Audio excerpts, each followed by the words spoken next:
24 Expedition. Why do I know that? Because it says it right there.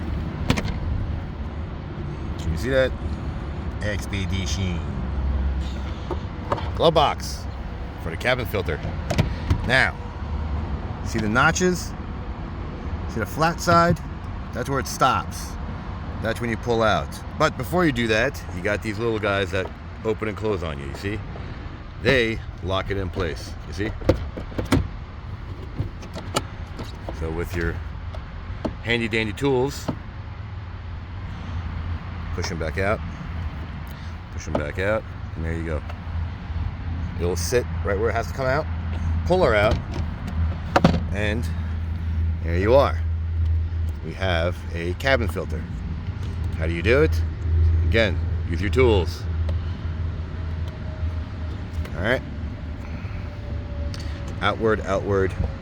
These two little flaps. Flap, flap. And this puppy looks like it might need to be replaced. And so it is just the color of it. It's actually brand new, and I don't know what that is. I don't know. There you go. Go right back in. There's actually tracks for you. Can't possibly mess that up. Airflow goes downward. These two guys get lined up back into their designated feet, notches, whatever you want to call them. And there you have it. Lock her back into place. And like it, don't like it, share, don't share, subscribe, don't subscribe. Thanks for watching.